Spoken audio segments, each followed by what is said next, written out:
بسم اللہ الرحمن الرحیم۔ آج کا ہمارا سبق ہے اسم فاعل اسم مفعول کے حوالے سے۔ تو یہ تقریباً ہمارا سیکنڈ لاسٹ سبق ہوگا۔ فارسی کے اس وقت ختم ہونے والے ہیں، اس کے بعد انشاءاللہ حروف جارہ کے حوالے سے ہم بات کریں گے، جار مجرور کی بات، اور پھر بس باقی چیزیں تقریباً کلوز ہو چکی ہیں۔ کچھ چیزیں اگر رہ گئی ہیں تو وہ جب آپ اگر کہیں گے یا کوئی کسی کو کچھ ضرورت ہوگی تو اس پہ ڈسکشن کریں گے، تو فارسی کا ہمارا تقریباً مکمل ہو جائے گا۔ پھر ہم انگلش کی طرف جائیں گے اور پھر انشاءاللہ عربی کے جو باقی اسباق ہیں وہ مکمل کریں گے۔ تو چلتے ہیں اپنے سبق کی طرف۔ اسم فاعل وہ اسم جو مصدر سے نکلے اور کام کرنے والے کو بیان کرے، کام کرنے والے کا معنی دے، ٹھیک ہے، فاعل کا معنی دے۔ جیسے کارندہ، کام کرنے والا۔ بنانے کا قاعدہ، اسم فاعل بنانے کے لیے فعل امر کے آخر میں ندا لگاتے ہیں، نون دال ہے کا اضافہ کرتے ہیں، اور اس نون دال ہے سے پہلے جو حرف ہوتا ہے ما قبل کو زیر دیتے ہیں، یعنی اس ندا سے جو ما قبل ہوتا ہے اس کو زیر دیتے ہیں۔ دوسری چیز میں نے لکھ دی ہے، یہ اصل چیز ہے، اسم فاعل قیاسی یہی ہے۔ اسم فاعل کی دو قسم، اسم فاعل قیاسی اور اسم فاعل سمائی۔ قیاسی سے مراد جو بنانے کا جس کا ایک خاص قاعدہ ہو، سمائی سے مراد جس کا کوئی خاص قاعدہ نہ ہو بلکہ اہل زبان اس کو استعمال کرتے ہوں۔ تو قیاسی کی اقسام انشاءاللہ ہم آگے پڑھتے ہیں، لیکن ایک چیز یہاں پہ میں نے مینشن کر دی ہے، یہ چونکہ سب سے زیادہ استعمال ہوتی ہے تو اس لیے یہاں پہ میں نے مینشن کر دیا۔ کسی اسم اور فعل امر کو ملا کر اسم فاعل بنا دیتے ہیں۔ مثلا کردن مصدر سے مضارع بنا کند، اور آپ کو پتہ ہے مضارع کے آخر سے دال ہٹانے سے فعل امر بن جاتا ہے کن۔ تو اب کن کے آخر میں ندا لگایا تو کنندہ، کن تو کر، کنندہ کرنے والا، کارندہ کام کرنے والا۔ اسی طرح اب اس کی دوسری قسم جو میں نے ابھی گزارش کی ہے اسم فاعل اور اسم اور فعل امر والی، وہ دیکھیں۔ کار کن، اب کار اسم ہے، اس کے آخر میں کیا لگا دیا؟ کن۔ تباہ کن، شمار کنندہ، اب شمار کنندہ، شمار کردن سے شمار کنندہ اور تخصیص کنندہ، ٹھیک ہے۔ تو یہ اس کی مثالیں آ گئی۔ گفتن سے گویت مضارع ہے، فعل امر کیا بنا؟ گوئے، ان گو، ٹھیک ہے، اور یا تو نہیں پڑھے گوئے، یا مستورہ پڑھا جاتا ہے، یا مستور ہے، اس کو پڑھا نہیں جائے گا، لکھا بھی نہیں جاتا، یہاں پہ ویسے ہم نے لکھ دیا ہے، ویسے گر جاتی ہے۔ تو جب ہم اس کے آخر میں ندا لگائیں گے تو پھر یا کو لوٹائیں گے واپس، ٹھیک ہے۔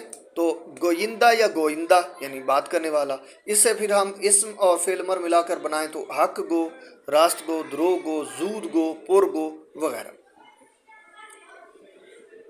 رفتن سے رود ہمارے پاس مضارع ہے، اس کا فعل امر بنا رو، اس سے تیز رہو، سست رہو، پیش رہو، راہ رہو وغیرہ، ٹھیک ہے۔ راہ رو مسافر کو کہتے ہیں، راہ دکھلائیں کسے راہ رو منزل ہی نہیں، کہ اسی سے راہ رو ہے، ٹھیک ہے۔ تیز رہو، تیزی سے چلنے والا، سست رہو، آہستہ چلنے والا، پیش رہو، آگے چلنے والا، راہ رو جو ہے راستہ پہ چلنے والا، یعنی مسافر کی بات ہو رہی ہے۔ اسم فاعل سمائی، اس کے بنانے کے مختلف طریقے ہیں۔ نمبر ایک وہی اسم اور فعل امر کو ملا کر، جیسے دور بین، دور اسم، بین بینت سے بین، دور بین۔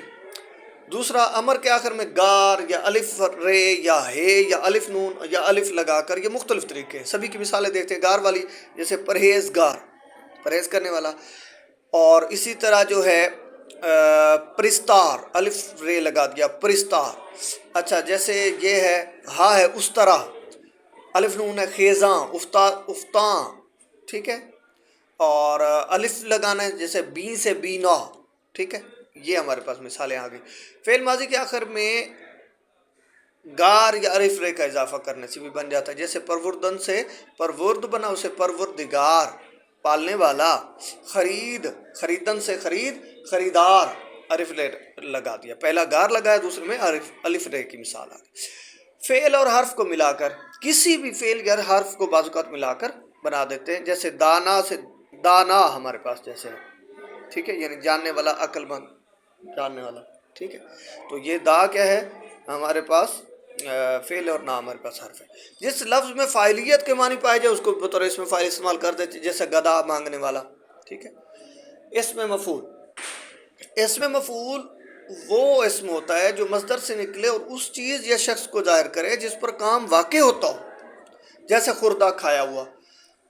اسم مفعول کی بھی دو قسمیں، اسم مفعول قیاسی تو فعل ماضی مطلق کے آخر میں ہا لگانے سے بنتا ہے، جیسا کہ شنیدن سے شنیدہ سنا ہوا، خوردن سے خوردہ کھایا ہوا، شناختن سے شناختہ پہچانا ہوا، پسندیدن سے پسندیدہ پسند کیا ہوا، فرستادن سے فرستادہ بھیجا ہوا وغیرہ۔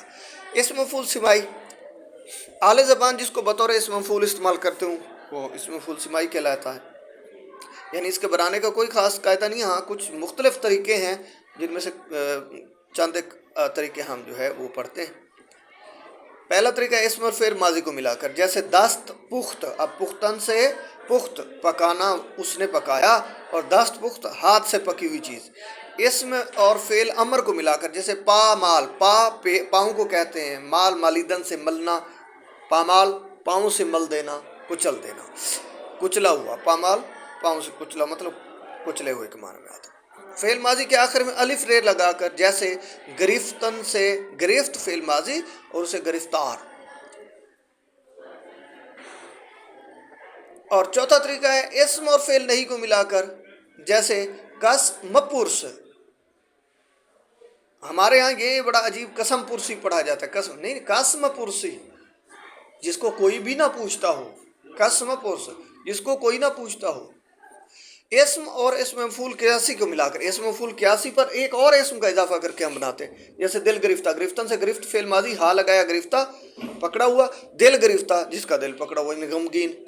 ایسا اسم جو مفعولیت کا معنی رکھتا ہو، جیسے جلا وطن، شہر بدر وغیرہ وغیرہ، جو شہر سے نکالا گیا ہو اس کو شہر بدر کہہ دیتے ہیں۔ تو یہ مختلف ہم نے طریقے پڑھے ہیں اس میں فاعل اسم مفعول بنانے کے۔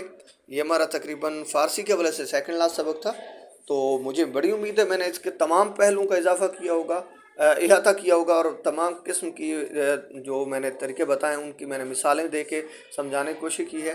تو مجھے اللہ تعالیٰ سے بہت امید ہے کہ میں نے آپ کو کما حقوق سمجھا دیا ہوگا۔